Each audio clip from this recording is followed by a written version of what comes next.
Welcome to the Mobile Home Park Mastery Podcast, where you will learn how to identify, evaluate, negotiate, perform due diligence on, finance, turn around, and operate mobile home parks. And now, here is your host, the fifth largest mobile home park owner in the United States, Frank Rolfe. Some mobile home parks have built-in requirements to fill hundreds of vacant lots, and that is the turnaround program. But other mobile home parks have very few vacancies.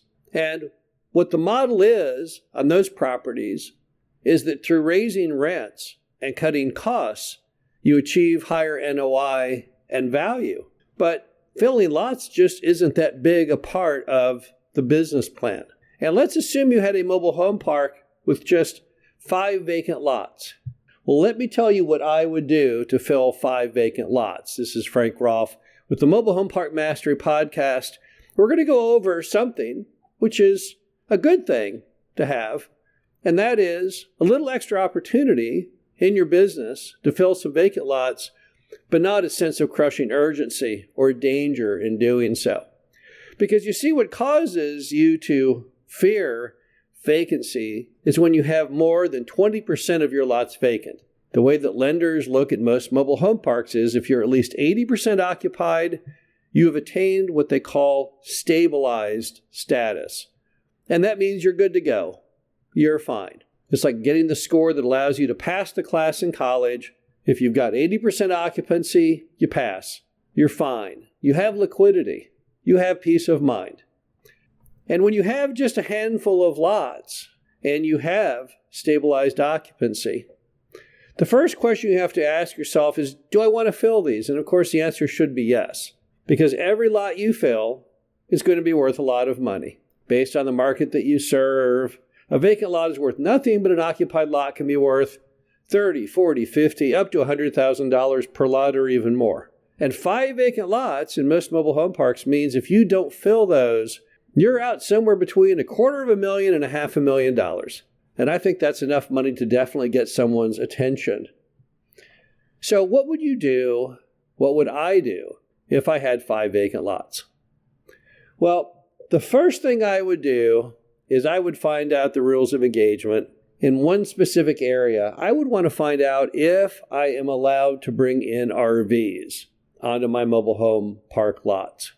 Because in some communities you are completely unlimited in status. You can bring in as many RVs as you want and park them on mobile home park lots. Other communities say, no, we don't allow you to bring in any RVs. And still others say, yeah, you can bring in some RVs, but not more than X% of the park can be an RV.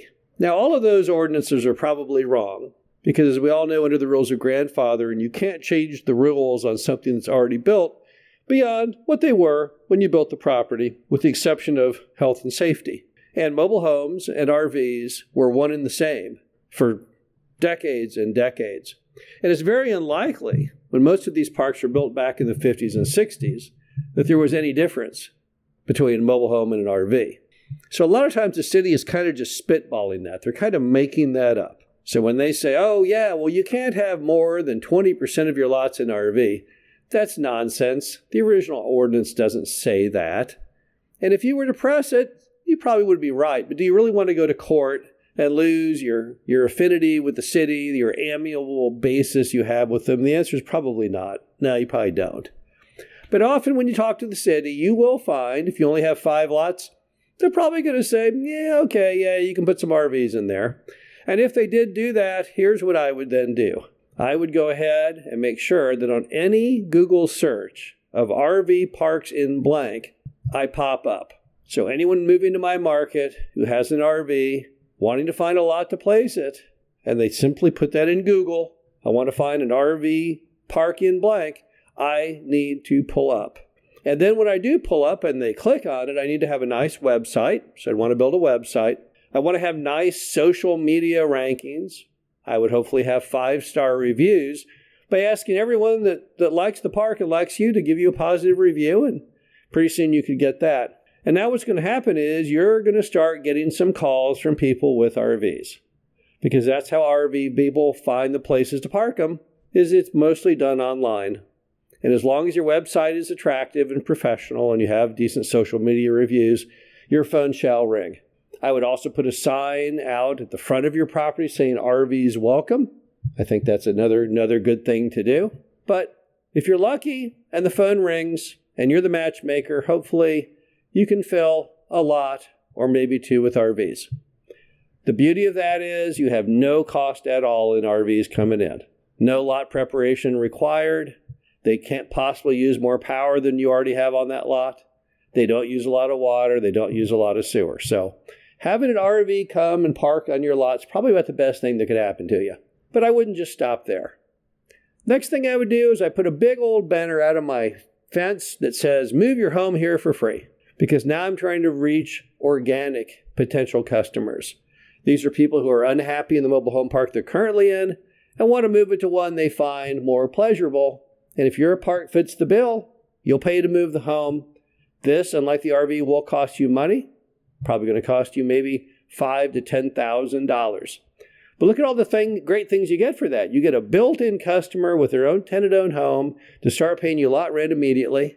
You don't have to find a home, buy it, bring it in, rehab it. You don't have to get a floor plan lender or anything. So I would definitely put that banner out there.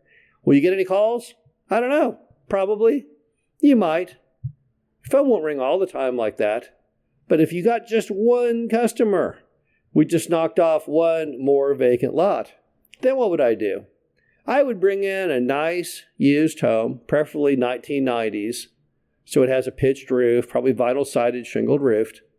I'd be a good shopper. I'd buy it as cheap as I humanly could. I'd buy it off of a repo list, home wholesaler, maybe something you find on Facebook Marketplace. I'd remodel it looking nice, and I'd put it on the market to sell. Meanwhile, I'd go out and get a lender, most preferably Performance Equity Partners, PEP, out of Chicago. So I now have a built-in resource that I can create a mortgage on if someone wants to buy that home, and I get all my money back. And if I can sell that one used home, then what happens? I can go buy another used home with that same money and recycle it like that. And if I have all three of those things going at one time, if I have the RV advertising, I've got the organic advertising, and I've got advertising for my used home, we're going to let the market then dictate what happens after that. Because, see, you get the same lot rent no matter which of those three should be the successful conclusion. So you're fairly ambivalent. You're just a scientist wearing a white lab coat, just kind of waiting to see what the market wants. What do the consumer want? Where's the demand? Now, if you get very little action on all three of those, what's going to happen? You're still going to fill 5 lots. If you end up with 2 RV, and 2 organic, and 1 used home, you're sold out. 1 RV, 1 organic, and 3 used homes, totally full. So I'm pretty confident if you do everything I just said, probably something is going to give, and you're going to get them all at the door. Now, in the interim, you've got one more option. While you're waiting for the phone to ring for the RV or the organic or finding a used home to do, you could still rent those 5 vacant lots to other people in the mobile home park who have neighboring lots. Kind of an expansion of their yard. With the understanding that, you can still take it away from them if you get a better opportunity to put something on that lot. But at least that would immediately get the clock started on clocking some revenue in. It would also allow you to, at least at a cocktail party, say you're full because you have rented those vacant lots. So I might also give that a little whirl around the block because that's going to make you feel better because you got a little money coming in on those to buy you time until you need the whole lot. You have nothing to lose in that arrangement. The bottom line is, if you triple track this, if you do everything I mentioned, you just leave it out there for the consumers to choose what they want for their housing option, you'll not only end up full, but you'll end up full with that artificial construction. Sometimes when people try to fill 5 lots, they do the worst thing. They go out and they buy 5 brand new homes and they slam them on the lots, only to find those customers really can't afford new homes. So they sit and you show them and you show them and you get applications and they fail over and over. And mainly you also have the opportunity to sell it for less than you paid and actually even take a loss on it. That's not very much fun. But if you let the market itself dictate the ending of how you fill those final 5 lots, you'll end up with a much happier, healthier final occupancy. This is Frank Rolfe, the Mobile Home Park Mastery Podcast. Hope you enjoyed this. Talk to you again soon. Thank you for listening to the Mobile Home Park Mastery Podcast. Be sure to visit us at mhpmastery.com to subscribe to the show, read our show transcriptions, and access all of our great information on mobile home park investing.